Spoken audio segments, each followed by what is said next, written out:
ഒരുപാട് നേരം ക്യൂ നിന്നൊക്കെ വരേണ്ട സാഹചര്യമുണ്ട്. അതുകൊണ്ട് ആരോഗ്യകാര്യത്തിൽ ഒരു ശ്രദ്ധ എടുത്തു വേണം ഭക്തജനങ്ങളൊക്കെ ശബരിമലയിലേക്ക് സന്നിധാനത്തേക്ക് എത്താൻ. ശബരിമല സ്വർണ്ണപ്പാളി വിഷയത്തിലെ എല്ലാ തീരുമാനങ്ങളും എടുത്തത് ദേവസ്വം ബോർഡിലെ ഉന്നതരൻ എന്ന മുൻ അഡ്മിനിസ്ട്രേറ്റീവ് ഓഫീസർ എസ് ശ്രീകുമാർ. ദ്വാരപാലക ശില്പങ്ങളിലെ സ്വർണ്ണപ്പാളികളുടെ മഹസർ തയ്യാറാക്കിയത് ഉന്നതരുടെ നിർദ്ദേശപ്രകാരമാണ്. തനിക്ക് മുൻപ് ചുമതല വഹിച്ചിരുന്ന മുരാരി ബാബുവാണ് എല്ലാ കാര്യങ്ങളും ചെയ്തത്.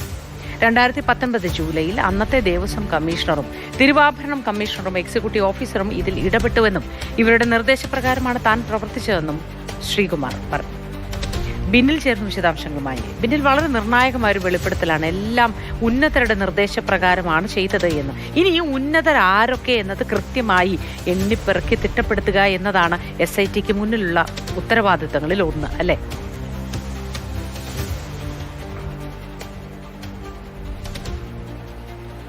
തീർച്ചയായും ഇപ്പോൾ കേസിൽ പ്രതിയായതോടെ പരസ്പരം പഴിചാരിയുള്ള രക്ഷപ്പെടാനുള്ള തന്ത്രങ്ങളാണ് പല തരത്തിലും നടന്നുകൊണ്ടിരിക്കുന്നത്. ഈ കേസിലെ 6ാം പ്രതിയാണ് ശബരിമല മുൻ അഡ്മിനിസ്ട്രേറ്റീവ് ഓഫീസറായ എസ് ശ്രീകുമാർ പറയുന്നത് ഈ ദ്വാരപാലക ശില്പങ്ങളിലെ സ്വർണ്ണപ്പാളികൾ അഴിച്ചുകൊണ്ടുപോകുകയും അത് തിരിച്ചു കൊണ്ടുവന്ന് ഫിറ്റ് ചെയ്യുകയും ചെയ്യുന്ന സമയത്തെ അഡ്മിനിസ്ട്രേറ്റീവ് ഓഫീസർ ശ്രീകുമാറാണ്. ശ്രീകുമാർ പറയുന്നത് തനിക്ക് മുൻപ് ഇരുന്ന മുരാരി ബാബുവാണ് എല്ലാ കാര്യങ്ങളും ചെയ്തത്.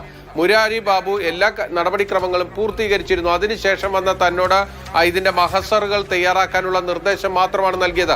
താൻ ഒരു അഡ്മിനിസ്ട്രേറ്റീവ് ഓഫീസർ എന്ന നിലയിൽ മേലുദ്യോഗസ്ഥരുടെ നിർദ്ദേശങ്ങൾ അനുസരിക്കുക മാത്രമാണ് ചെയ്തതെന്നതാണ് ശ്രീകുമാറിന്റെ വാദം. ഇതിൽ കൃത്യമായും പേരെടുത്ത് തന്നെ പറയുന്നുണ്ട്.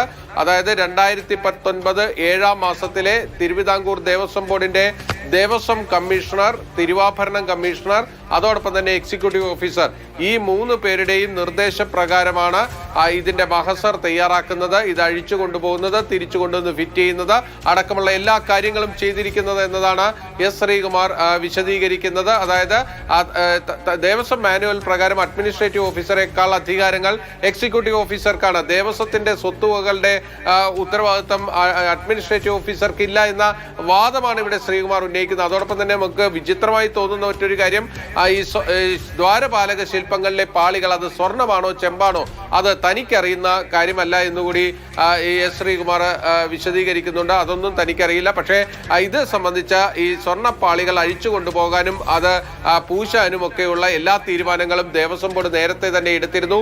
ഉന്നതർ എടുത്ത തീരുമാനങ്ങൾക്കനുസരിച്ച് മാത്രമുള്ള പ്രവൃത്തിയാണ് തന്റെ ഭാഗത്തു നിന്ന് വന്നിരിക്കുന്നത്. ഇതിലെ മഹസറിൽ ഒരു സാക്ഷിയായാണ് ഒപ്പിട്ടിരിക്കുന്നത് എന്നുകൂടി എസ് ശ്രീകുമാർ വിശദീകരിക്കുന്നു. താൻ ഈ കാര്യങ്ങളെല്ലാം തന്നെ ദേവസ്വം വിജിലൻസിന് നൽകിയ മൊഴിയിൽ വിശദീകരിച്ചിട്ടുണ്ട് എന്നാണ് ശ്രീകുമാർ ഈ കാര്യങ്ങളിലൊക്കെ തന്നെ വിശദീകരിക്കുന്നത്. ശ്രീകുമാറിന്റെ ജാമ്യ ഹർജി നേരത്തെ തിരുവനന്തപുരം സെഷൻസ് കോടതി തള്ളിയതാണ്. കാരണം ഈ കേസിന്റെ ഒരു ഗ്രാവിറ്റിയൊക്കെ കണക്കിലെടുത്തുകൊണ്ട് ആ ജാമ്യം അനുവദിക്കാൻ കഴിയില്ലെന്നൊരു നിലപാടാണ് സെഷൻസ് കോടതി എടുത്തത്. അതിനെതിരെ ശ്രീകുമാർ ഹൈക്കോടതിയിൽ എത്തിയിരിക്കുന്നു. അപ്പോഴാണ് ഈ കാര്യങ്ങളൊക്കെ വിശദീകരിക്കുന്നത്. അതായത് ദേവസ്വം ബോർഡിലെ ഉന്നതരുടെ തീരുമാനമായിരുന്നു ഈ ദ്വാരപാലക ശില്പങ്ങൾ പാളികൾ അഴിച്ചു കൊണ്ടുപോകാനും അത് പൂശാനും ഒക്കെ ഉള്ളത്. പിന്നീട് എല്ലാം നടന്നിരിക്കുന്നത് അവരുടെ നിർദ്ദേശപ്രകാരമാണ്. അന്നത്തെ ദേവസ്വം കമ്മീഷണർ ബിന്നിൽ ആദ്യം സൂചിപ്പിച്ചതുപോലെ ഇതിപ്പോ പരസ്പരം പഴിചാരി മുന്നോട്ട് പോവുകയാണ്. ഒരാൾ സ്വയം കുടുങ്ങിക്കഴിയുമ്പോൾ മറ്റൊരാളുടെ കാര്യം വെളിപ്പെടുത്താതിരിക്കും എന്നൊരു ഘട്ടത്തിൽ നമുക്ക് ചിന്തിക്കാൻ കഴിയില്ല. ഏതെങ്കിലുമൊക്കെ ഘട്ടത്തിൽ ഇവർ ഈ കാര്യങ്ങൾ പറഞ്ഞു പോകും. എന്തിന് ഞാൻ മാത്രമായി ഇതിലൂടെയൊക്കെ കടന്നു പോകണം എന്നൊരാൾ ചിന്തിച്ചാൽ തീരാവുന്ന പ്രശ്നമേ ഉള്ളൂ. പക്ഷെ അതങ്ങനെ ചിന്തിക്കാതിരിക്കാനോ അത്തരത്തിൽ കാര്യങ്ങൾ വ്യക്തമാക്കാതെ വെളിപ്പെടുത്താതിരിക്കാനോ ഉള്ള ശ്രമങ്ങളും നടക്കുമായിരിക്കാം എന്നുകൂടി കരുതേണ്ടിയിരിക്കുന്നു.